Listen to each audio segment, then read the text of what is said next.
ఎన్ని ధ్యానించుకుందాం. సమయం 6:58 అంటే 7 అయింది. ఒక 5 నిమిషాలు దేవుని వాక్యం ధ్యానించుకుందాం. దేవుని వాక్యాన్ని జాగ్రత్తగా వినాలని నేను కోరుచూ ఉన్నాను. పరిశుద్ధుడైన యోహాను రాసిన సువార్త 12వ అధ్యాయం. యోహాను రాసిన సువార్త 12వ అధ్యాయము మొదటి నుండి కొన్ని వచనాలు దేవుని వాక్యాన్ని చదువుదాం. కాబట్టి యేసు తాను మృతులలో నుండి లేపిన లాజరు ఉన్న పస్కా పండుగకు 6 దినముల ముందుగా వచ్చెను. అక్కడ వారు ఆయనకు విందు చేసిరి. మార్త ఉపచారం చేసెను. లాజరు ఆయనతో కూడా భోజనమునకు కూర్చున్న వారిలో ఒకరు. అప్పుడు మిక్కిలి విలువగల చిన్నమాంసి అత్తరు ఒక సేరున్నర ఎత్తు తీసుకుని యేసు పాదములకు పూసి తన తల వెంట్రుకలతో ఆయన పాదమును తుడిచెను. ఇల్లు ఆ అత్తరు స్వారస్యతో నిండెను. ఆయన శిష్యులలో ఒకడు అనగా ఆయన అపరిచితుడై ఉన్న ఇస్కరియోతు యూదా అత్తరెందుకు 300 దేనారములకు అమ్మి బీదలకు ఇయ్యలేదనెను. అతడు నాకు చెప్పినది బీదల మీద శ్రద్ధ కలిగి కాదు గాని వాడు దొంగ అయి ఉండి తన దగ్గర డబ్బు సంచి ఉండినందున అందులో వేయబడినది దొంగిలించుతూ వచ్చాను గనక అలాగూ చెప్పాను. కాబట్టి యేసు నన్ను పాతిపెట్టు దినమునకు ఆమెను దీన్ని నుంచుకొననీయుడి. బీదలు ఎల్లప్పుడూ మీతో కూడా నుందురు గాని నేను ఎల్లప్పుడూ మీతో ఉండనని చెప్పాను. దేవునికి స్తోత్రం. హల్లెలూయా. ఇక్కడ మనందరికీ బాగా తెలుసు. నేను 5 నిమిషాలే చెప్పి దేవుని వాక్యాన్ని పంచుకుంటాను. మీరు జాగ్రత్తగా వినాలని నేను కోరుతున్నాను. లాజరు చనిపోయినటువంటి ఊరికి యేసుక్రీస్తు వారు వచ్చారు. లాజరు చనిపోయిన తర్వాత 4వ రోజున సమాధిలో నుంచి ఏం చేశాడు? దేవుడు అతన్ని లేపాడు, తిరిగి లేపాడు. లేపిన తర్వాత వాళ్ళు ఒక విందు చేశారు. వారు ఒక వంట చేసి, ఒక వంట ఏర్పాటు చేసి ఒక ప్రార్థన పెట్టుకున్నారు. ఇక ఇలాంటి ప్రార్థనే, లాజరు చనిపోయి తిరిగి లేచాడు కాబట్టి ప్రార్థన పెట్టుకున్నారు. ఆ ప్రార్థన ఎందుకు యేసుక్రీస్తు వారు వచ్చారు.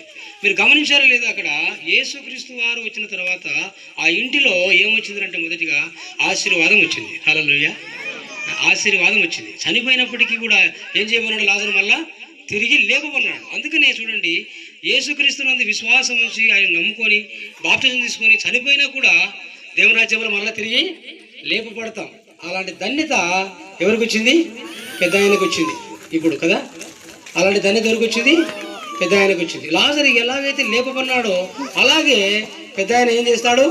రాకడ వచ్చినప్పుడు దేవుని సన్నిధికి లేపబడి పరలోక రాజ్యంలో ఆయన విశ్రాంతిని పొందుతాడు. ఇప్పుడు కూడా ఆయన పరదేశంలోనే విశ్రాంతి పొందుతూ ఉంటాడు. యేసుక్రీస్తు వారిని నమ్మి విశ్వసించి చనిపోయిన వాళ్ళు ఎక్కడ ఉంటారో తెలుసా? పరదేశంలో ఉంటారు. చెప్పండి, ఎక్కడ ఉంటారు? పరదేశు అంటారు. పరదేశు అంటారు దాన్ని. పరలోకానికి మధ్యలో ఉండేది పరదేశు. మొదటి ఆకాశము, 2వ ఆకాశము, 3వ ఆకాశంలోనే పరదేశం ఉంటుంది. దాని తర్వాత పరలోక రాజ్యం ఉంటుంది. అందుకని దేవుని యొక్క దాసులు యేసుక్రీస్తునందు విశ్వాసం ఉంచి వారు చనిపోయిన తర్వాత వాళ్ళు ఎక్కడికి వెళ్తారంటే పరదేశుకు వెళ్తారు. మీరు ఎవరైనా, నేను ఒక క్వశ్చన్ వేసాను అనుకోండి, మీరు ఎవరు చెప్పరు. మీకు ఎవరికైనా కథలు వచ్చినాడా, మీకు ఎవరికైనా కనపడినాడంటే చెప్తారా? కనపడరు. ఎందుకు కనపడరు తెలుసా? వాళ్ళు యేసునందు విశ్వాసం ఉంచారు కాబట్టి చనిపోయినప్పుడు ఎక్కడికి వెళ్తారంట? వారి ఆత్మలు దేవుని సన్నిధి అయినా పరదేశకు వెళ్తాయి. ఈ లాజరు లేపబడిన తర్వాత యేసుక్రీస్తు వారు వచ్చారు. యేసుక్రీస్తు వారు వచ్చిన తర్వాత అక్కడ విందు చేయబడింది.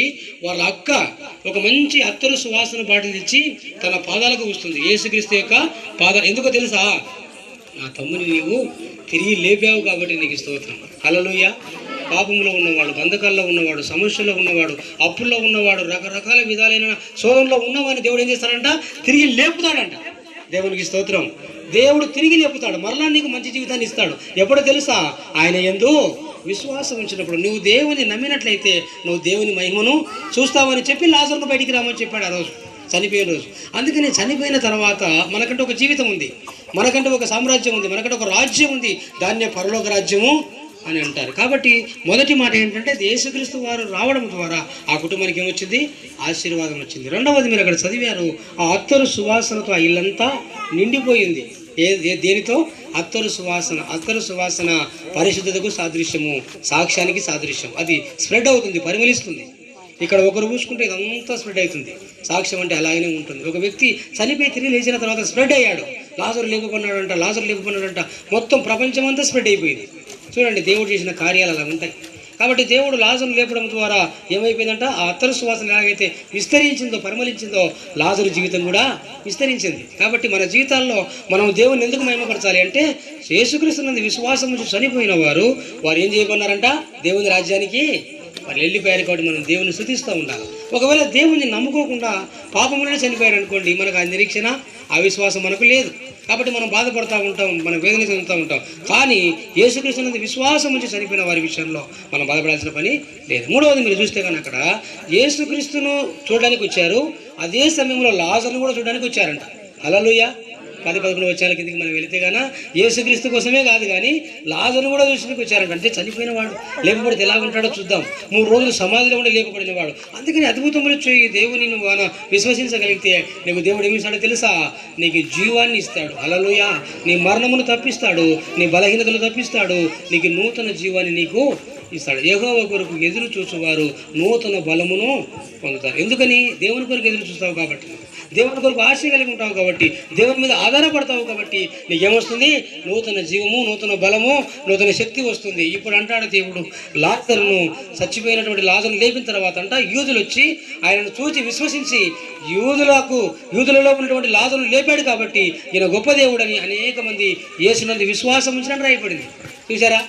యేసుక్రీస్తుని ఎందుకు విశ్వసించారంటే ఈయన చనిపోయిన వారిని కూడా ఏం చేయగలడు? లేవనెత్తగలడు. బంధకాల్లో ఉన్న వాళ్ళను ఏం చేయగలడు?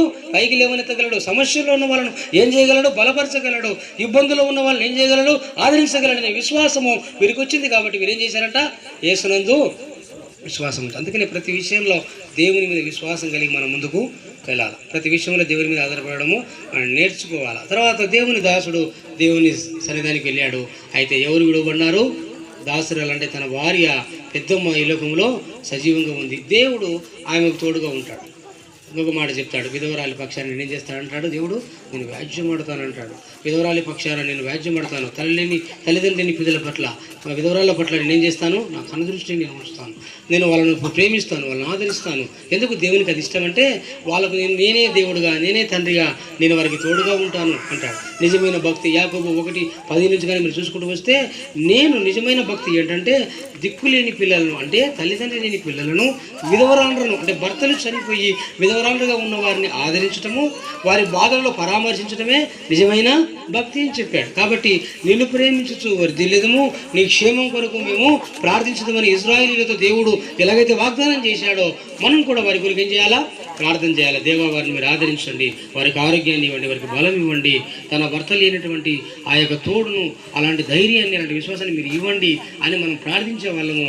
దాన్నే నిరీక్షణ అంటారు. అందుకనే మరిగా ఆ పని చేసింది. నా తమ్ముడిని నువ్వు తిరిగి బ్రతికించావు కాబట్టి నేను ఏం చేసినా తన పాదాలకు కోసి క్లాత్తో కాదు, బట్టతో కాదు, తన తల్ల వెంట్రుకలతో చూస్తుంది. ఎంత హానర్ చేసిందో చూడండి మీరు. తల వెంట్రుకలు ఘనతకు సాదృశ్యం. స్త్రీకి తల వెంట్రుకలు చాలా గౌరవప్రదమైనవి. ఎవరైనా నీ తల వెంట్రుకలు ఎంత ప్రశస్తమైనవి అంటే అపోజిట్ పౌలు కొరింథీ పత్రికలో రాస్తాడు, నీ తల నీకు ఘనతను తీసుకుని వస్తుంది. కాబట్టి నువ్వు ప్రార్థిస్తున్నప్పుడు కానీ, ఆలయానికి వెళ్తున్నప్పుడు కానీ నువ్వు తలని ఏం చేయాలా? నువ్వు క్లోజ్ చేయాలి. నువ్వు ముసుగు వేసుకుని నువ్వేం చేస్తావు? దాన్ని ఘనపరుస్తావు. అలాంటి తల వెంట్రుకలతో దేవాది దేవుణ్ణి పాదాలు గడుస్తుందంటే ఎంత తగ్గించుకునేది మీరు చూడండి. అది భక్తి అంటారు, దాని విశ్వాసం అంటారు. దేవుని సన్నిధిలో దేవునికి నీకు అలాంటి సంబంధం ఉండాలి. అలాంటి అవినావ సంబంధం ఉంటే దేవుడు ఏం చేస్తాడు? ఎంత అసాధ్యమైన సరే సుసాధ్యమైన పనిని చేస్తాడు. ఆ మరి ఎక్కువ ఉన్నటువంటి సంబంధం అది, దేవునితో ఉన్న సంబంధం అది ఉంది మరి. కాబట్టి ఆమె ఆ పని చేస్తుంది. తన తల వెంట్రుకలతో తుడుస్తూ ఉంటే ఎంత గొప్పవాడు కాకపోతే ఇలా తుడుస్తుంది. ప్రేమైన దేవుని బిడ్డలారా, రాత్రికాల సమయంలో అలాంటి పరిస్థితి దేవుడు మన జీవితంలో అనుగ్రహించాడు. దేవుడు మన జీవితంలో ఒక వ్యక్తి ఈ లోకాన్ని విడిచిపెట్టి వెళ్ళాడు అంటే అదేం పెద్ద అది తప్పేం కాదు. అది దేవుని సన్నిధిలో ఆయన పిలుచుకున్నాడు అంతే. అక్కడ చాలా విశ్రాంతి ఉంటుంది. దాన్ని నిత్య విశ్రాంతి అన్నారు. పరదేశులో పరిశుద్ధులు నిత్య విశ్రాంతి పొందుదురు అని ప్రకటన గ్రంథంలో రాయబడింది. వారి విశ్రాంతికి ఏర్పాటు చేయబడినారు. ఈ లోకంలో జీవించినంత కాలం ప్రయాసపడి కష్టపడి రెస్ట్ లేకుండా బ్రతికారు కాబట్టి వారు చనిపోయిన తర్వాత వారికి నిత్య విశ్రాంతి అక్కడ దొరుకుతుంది. అక్కడ ఏ పని ఉండదు.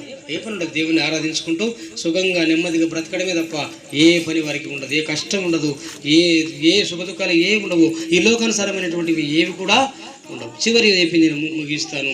చివరి మాట ఏం రాయబడిందో తెలుసా? ఈ కుటుంబం నుంచి యేసుక్రీస్తు వారు బయటికి వెళ్ళే సమయానికల్లా ఈ ముగ్గురిని దేవుడు దీవించాడు. హల్లెలూయా. మార్తా, మరియా, లాజరు. మార్తా, మరియా, లాజరు. ఎవరు వేరే పేర్లు వినపడుతున్నాయా? ఎందుకని? ఎవరు లేరు వాళ్ళకి. వాళ్ళ తల్లిదండ్రులు కానీ వాళ్ళ యొక్క అన్నదమ్ములు కానీ ఎవరు లేరు. వాళ్ళ ముగ్గురే. వాళ్ళ ముగ్గురు కూడా ఒక తల్లి పిల్లలే. కాబట్టి ఆ ముగ్గురు తప్ప ఎవరు లేరు. అందుకే యేసుక్రీస్తు వారు యెరూషలేము పండగకు 6 దినముల ముందు బేతనియా, లాజరు ఉండే బేతనియా అనే ఊరికి వచ్చిన రాయబడింది. ఇక్కడే కాదు, మీరు మత్తయి సువార్తను చూసుకుంటూ వెళ్ళండి. ఎప్పుడు యేసుక్రీస్తు వారు యెరూషలేము వెళ్ళాలన్నా బేతనీకి వెళ్తాడు. బేతనీ అంటే ఈ లాజరు మార్తా మరియా ఇంటికి వెళ్తాడు. ఎందుకంటే వారికి ఎవరు లేరు. వాళ్ళ తల్లిదండ్రులు లేని పిల్లలు. ఒక మాటలు చెప్పాలంటే వాళ్ళు ఎవరంట?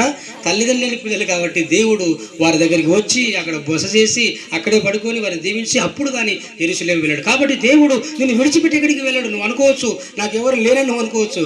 దేవుడు నీకున్నాడు. నువ్వు ఎప్పుడైతే దేవుడు నమ్ముతావో నీ బాధల్లో, నీ సమస్యల్లో, నీ కష్టాల్లో ఏ సమస్యలను రానియండి, ఒక విశ్వాసం నీకు ఉండాలా. నాకు దేవుడు ఉన్నాడని నమ్మాలను. ఎవరు వచ్చినా రాకపోయినా దేవుడు నిన్ను నడిపిస్తూ ఉంటాడు. దేవుని విడిచిపెట్టవద్దు. కుటుంబ సభ్యులు, తల్లిదండ్రులు, భార్యాభర్తలు ఒకవేళ కొన్నిసార్లు దూరం అవుతారేమో కానీ నీ దేవుడు మాత్రం నీకు దూరము కాడు. ఎందుకంటే ఆయన నీతోనే ఉంటాడు. అందుకని బేతనీయకు ఆయన వచ్చేవాడు. ప్రియమైన దేవుని బిడ్డలారా, తర్వాత ఏంటో తెలుసా? లాజరుకు వివాహమైంది, మార్తా మరియలకు వివాహమైంది, వారి కుటుంబాలు దీవించబడినాయి. అసలు బేతనీయ అనే గ్రామమే ముగ్గురి ద్వారా దీవించబడింది. హల్లెలూయా. మన ద్వారా చూడండి ఒక దీవించబడింది. బైబిల్ గ్రంథంలో బేతనియా అని రాయబడిందంటే దాని అర్థం ఏంటో తెలుసా? దైవ కృప కుటుంబానికి ఉన్నది. కనుక ఈ సమయంలో పెద్దమ్మ కూడా దేవుడు ఆరోగ్యాన్ని, ఆయుష్ని ఇవ్వాలని, వారి పిల్లలు కూడా దేవుడు ఆదరణ, ఆరోగ్యం అనుగ్రహించాలని, వారిని దేవుడు 30ంతలుగా 60ంతలుగా 100ంతలుగా హెచ్చించుకుంటూ దేవుడు వెళ్ళాలని మనం ప్రార్థన చేయాలి. ఎందుకంటే దేవుడు చాలాసార్లు అనుకుంటాం కానీ పెద్దవాళ్ళు లేనప్పుడు దాని లోటు తెలుస్తుంది. వాళ్ళు ఏం పని చేయరు. వాళ్ళు ఏదో మంచంలో పడతారు, అనారోగ్యం ఉంటుంది, మనం అనుకుంటాం కానీ ఏం పని చేయలేదని. కానీ వాళ్ళు వెళ్ళిన తర్వాత ఆ లోటు ఏంటో, ఆ బాధ ఏంటో మనం అనుభవిస్తాం. కాబట్టి దేవుడు చెప్తున్నాడు ఏమని తెలుసా? నీకు దూరం అయిపోయిన నీ తండ్రిని బట్టి నేను ఇంకా నిన్ను ఆశీర్వదిస్తాను. అబ్రహాం చనిపోయేటప్పుడు ఇస్సాకు చెప్పాడు దేవుడు, నువ్వు భయపడాల్సిన పని లేదు, నీ తండ్రి ఉన్నంత పరిస్థితి కంటే ఎక్కువ పరిస్థితి నీకు నేను ఇస్తాను. ఆ దేశం ముందు ఇస్సాకు విత్తనం వేసి 100 పంటను కోసినని రాయబడింది. దేవునికి స్తోత్రం. హల్లెలూయా. 1 ఎకరం 40 మూటలే పండేది, 50 మూటలే. కానీ ఇస్సాకు విషయంలో చెప్తున్నాడు 100 అని రాయబడింది. కాబట్టి దేవుడు ఇంకా మిమ్మల్ని 30ంతలు 60ంతలుగా 100ంతలుగా దీవించాలని, దేవుడు తన దాసుడు విడిచి వెళ్ళినటువంటి కుటుంబాలను దీవించాలని, వారి కొడుకులను, కోడళ్లను, వారి మనవలను, మనవరాలను, వారి భవిష్యత్తును కూడా దేవుడు దీవిస్తాడని ఈ లాకల కుటుంబం ద్వారా మనం గ్రహించాలని కోరుకుంటూ ఈ కొద్ది మాటలు ముగిస్తున్నాను. దేవుడి వాక్యాన్ని దీవించును గాక. అందరి తల్లోంచి కళ్ళు మూసుకోండి. దేవునితో ఒక మాట నువ్వు చెప్పాలి. ప్రభువా, నువ్వు మాకు తోడుగా ఉండు నాయనా. ప్రభువా, నాకు తోడుగా ఉండు తండ్రి. నాకు మంచి ఆరోగ్యం నాయనా. ఇదిగో నా భర్త ఈ లోకాన్ని వదిలిపెట్టి ఉండవచ్చును కానీ నీవు నాకు తోడుగా ఉండు తండ్రి. నాకు ఆరోగ్యం ఇవ్వని పెద్దమ్మ ప్రార్థన చేసుకోవాలా? మనము ప్రభువా, నువ్వు తన దాసుని తీసుకుని వెళ్ళావు కానీ నీ కృప, నీ సహాయము, నీ తోడు ఈ కుటుంబాలకు అనుగ్రహించని ప్రార్థనకు వచ్చిన మీరు ప్రార్థన చేయాలి. ప్రార్థన చేసుకుందాం. తండ్రి, నీకు వందనాలు, నీకు స్తోత్రాలు చెల్లిస్తూ ఉన్నాం. ఈ నెల ప్రార్థన కూడికలో మరొకసారి నైనా మా పెదనాన్నగారు వానాల పెద్ద వెంకటస్వామి గారి ఈ కూడికలో, ఈ జ్ఞాపకార్థంలో మరొకసారి మేమందరం కలుసుకొని ఒక విందు చేసుకొని మా ప్రభువ అందరిని ఆహ్వానించి, రక్త సంబంధికులను, బంధుమిత్రులను ఆహ్వానించి మా ప్రభువు గడుపుతున్నటువంటి ఈ సందర్భాన్ని బట్టి మీకు స్తోత్రం. మీ దాసుని మీ ఆత్మ సన్నిధానంలో మీరు చేర్చుకున్నారు. మీ దాసులకు కూడా మంచి ఆరోగ్యం అనుగ్రహించండి. మీ దాసులకు బలము, శక్తిని అనుగ్రహించండి. దేహమునకు ఆరోగ్యమును, ఎముకలకు సత్తువిధ ఇచ్చండి ప్రభువ. మీ దాసులకు ఉన్న ప్రతి బలహీనతను మీరు దూరపరచండి అయ్యా. ఎలాంటి అనారోగ్యం నీ దాసులకి రాకుండా సంపూర్ణమైన ఆరోగ్యం అనుగ్రహించండి. మీ అంది విశ్వాసంతో, భయభక్తులతో విశ్వాస జీవితాన్ని కొనసాగించి మీకు మహిమకరంగా జీవించే వాక్యం పెద్దమ్మకు మీరు అనుగ్రహించమని ప్రార్థన చేస్తున్నారు. అయ్యా, మీరు తోడుగా ఉండండి తండ్రి. స్తోత్రం. లాజరు, మార్తా, మరియలకు ఎలాగైతే ఒక తండ్రిలాగా తోడుగా ఉన్నారో మీ దాసరానికి కూడా మీరు తోడుగా ఉండండి అయ్యా. వారి పిల్లలకు, వారి కోడళ్లకు, మనవళ్లకు, మనవరాళ్లకు, మాకు సమస్త బంధుమిత్రులకు మీరు తోడుగా ఉండి దీవించండి ప్రభువా. వారు చేస్తున్న ప్రతి పనిని మీరు ఆశీర్వదించండి. ఘనతయు, మహిమయు, ప్రభావాలు మీకు ఆరోపిస్తాం. మా ప్రభు అయిన యేసుక్రీస్తు నామములో అడిగి బ్రతిమాలి వేడుకొనుచున్నాము తండ్రి. ఆమేన్. పరలోకమందున్న మా తండ్రి, నీ నామం పరిశుద్ధపరచబడును గాక. మీ రాజ్యం మాకు వచ్చును గాక. మీ చిత్తం పరలోకమందు నెరవేరినట్లు భూమి మీద నెరవేరును గాక. మా అనుదిన ఆహారం మాకు దయచేయండి. మా ఇళ్ళ అపరాధము చేసిన వారికి క్షమించినట్లు మా అపరాధములకు క్షమించి మమ్మల్ని శోధనలోకి తేక దుష్టు నుండి తప్పించు. ఎందుకనగా రాజ్యము, బలము, శక్తి, మహిమ నిరంతరం నీవైనవి తండ్రి. ఆమేన్. పరమ తండ్రి అయిన దేవుని ప్రేమ, ఆయన కుమారుడైన యేసుక్రీస్తు వారి కృప, పరిశుద్ధాత్మని యొక్క అందిన సహవాసము, సంబంధము, సన్నిధి ఇప్పుడు ఎల్లప్పుడూ తన దాసురాలు వానల లక్ష్మ గారితోనూ, పెద్దమ్మతోనూ, మాతోనూ, వారి కుమారులతోనూ, వారి యొక్క కోడళ్లతోనూ, మనవలతో, మనవరాళ్లతోనూ, సకల పరిశుద్ధులతోనూ, చేరవచ్చిన సంఘముతోనూ ఇప్పుడు ఎల్లప్పుడూ సదాకాలము తోడైంది వర్ధిల్ల చేయును గాక. ఆమేన్.